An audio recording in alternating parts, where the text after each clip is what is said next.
Hi guys, welcome back to my YouTube channel. સ્વાગત છે તમારું આજના ફ્રેશ નવા બ્લોગમાં.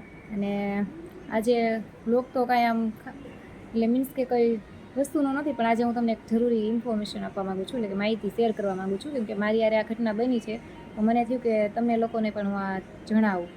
અને મારે એકવાર એવું થયું, 2-3 દિવસ પહેલાંની જ આ વાત છે.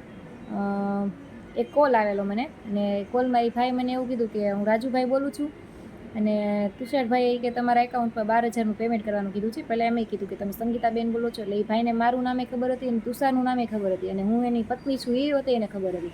એ માહિતી એને ક્યાંથી કાઢી તો મને નથી ખબર, પણ એને ખબર હતી. અને જો હું તમને આખી વાત કહું પછી તમને બધું જણાવું. એટલે મેં કીધું હા હું સંગીતા બોલું છું, બોલો ને. કે એ હિન્દીમાં જ વાત કરતા હતા. એ કે મને કે તુષારભાઈએ કીધું છે કે તમારા એકાઉન્ટમાં 12,000 રૂપિયાનું પેમેન્ટ કરવાનું છે. એટલે મેં પૂછ્યું શેનું પેમેન્ટ છે એમ. તો કે એ તો નથી ખબર, પણ તુષારભાઈએ કીધું છે કે સંગીતાબેનના એકાઉન્ટમાં કે આ 12,000નું પેમેન્ટ કરી દો. એટલે મેં કીધું કે સારું, તો હું એકવાર તુષાર કન્ફર્મ કરી લઉં. પછી કે ના એ કે પહેલાં પણ તમે એ કહી દો કે ગૂગલ પે યુઝ કરો છો કે ફોનપે. એટલે મેં કીધું હું ફોનપે યુઝ નથી કરતી, હું ગૂગલ પે યુઝ કરું છું, પણ મને એકવાર તુષાર સાથે કન્ફર્મ કરવા દો. તો કે કન્ફર્મ શેમાં કરું, કન્ફર્મ શા માટે કરવાનું એ કે હું તમારા એકાઉન્ટમાં પૈસા તો નાખું છું. તો મેં કીધું કે ના તોય તે હું કન્ફર્મ કરી લઉં, તમે 10 મિનિટ પછી મને કોલ બેક કરજો. એમ કહીને મેં પછી ફોન કટ કરી દીધો. અને પછી મેં તુષારને કોલ લગાવ્યો, અને પછી મેં એમને પૂછ્યું, મેં કીધું તમે કોઈ રાજુભાઈ નામના વ્યક્તિને મારા એકાઉન્ટમાં 12,000નું પેમેન્ટ કરવાનું કીધું છે એમ.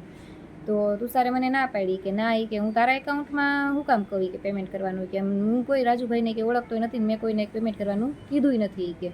અને કે હવે ફોન આવે તો કે એને કાંઈ લિંક તારો QR કોડ કે એવું મોકલતી નહીં, કે કદાચ કોઈ ફ્રોડ હોય ને એવું લાગે છે. મેં કીધું કે સારું, એમ તો મને એવું લાગ્યું હતું કે ફ્રોડ હોય ને એવું, એટલે જ મેં કીધું કન્ફર્મ કરવા માટે તમને ફોન કર્યો હતો. પછી 10 મિનિટ થઈ તો એ ભાઈનો ફોન ન આવ્યો, અને આજે 2-3 દિવસ થઈ ગયા છે, હજી ભાઈનો ફોન નથી આવ્યો. એટલે મને તરત ખ્યાલ તો આવી ગયો કે એ ભાઈ મારી સાથે ફ્રોડ કરવા માગતા હતા, અને કોઈ તુષારે એને પેમેન્ટ કરવાનું કીધું નહોતું.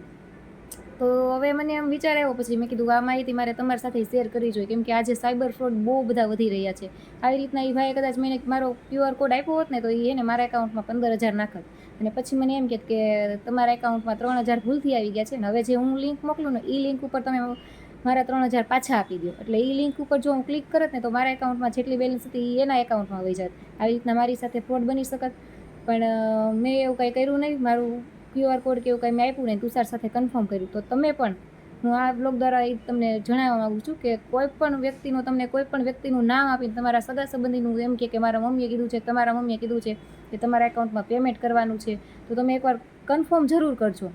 કન્ફર્મ કર્યા પછી જ તમે સામેવાળી વ્યક્તિને QR કોડને એવું આપજો, એટલે હું આપણી સાથે ફ્રોડ ન થાય. કેમ કે ફ્રોડ થયા પછી પૈસા આપણા ગયા પછી પાછા આવતા જ નથી. તો તમે સાયબર ક્રાઇમમાં ગમે એટલી કમ્પ્લેન કરશો ને તોય તમારા પૈસા પાછા નહીં આવી શકે. આવા મેં કેટલાય કેસ જોયા છે આની પહેલાંય તે. અને હા, હવે તો આ લોકો કેવું કરે છે કે ગમે ત્યાંથી કોલ કરે અને આપણને એમ કે તમારો દંડ છે, અને તમે આ દંડ નહીં ભરો તો તમારો આ દંડ તમને પેનલ્ટી લાગતી જાય, એટલે તમારો દંડ ભરી દો એમ. તો એવી રીતના તમને કોઈ કહે તો તમારે એમ જ કહેવાનું કે ઘરે મેમો મોકલી દો, હું પછી ભરીશ, ત્યાં સુધી નહીં. અથવા તમને કોઈ એમ કે તમને એરેસ્ટ કરવામાં આવે છે, તમે આ ગુનો કર્યો છે ને એમ, અને પછી તમારી પાસેથી પૈસા માગણી કરે, તો તમારે એને એમ જ કહેવાનું કે જે કાંઈ હોય એ બધું ઘરે આવીને એરેસ્ટ કરવું હોય તો એ એરેસ્ટ વોરંટ લાવો અને પછી મને એરેસ્ટ કરો. કેમ કે આવાય મેં ઘણાય કેસ જોયા છે. એટલે આનાથી બચજો અને સતર્ક રહેજો.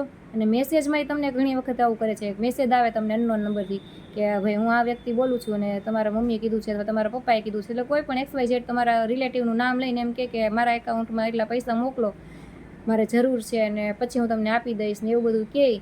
કદાચ તમારું રિલેટિવ બનીને જે વાત કરે એમ મેસેજમાં તે, તો તમારે પહેલાં કન્ફર્મ કરવાનું અને પછી જ તમારે એને આપવાનું. અત્યારે મારો ફોન સ્વિચ ઓફ થઈ ગયો છે ને એવું ઘણી વખત કહે છે. એવું કે દાખલા તરીકે હું તમને મારું જ એક્ઝામ્પલ આપી દઉં.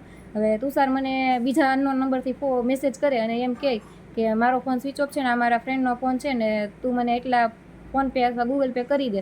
તો ડાયરેક્ટ તમારે નહીં કરવાનું, એને પહેલાં એ નંબર પર કોલ કરવાનો, તુષાર બોલે છે એ આખરે આપણે ખાતરી કરી લેવાની, પછી જ એને આપણે પૈસા મોકલવાના, એમ હું કહું છું.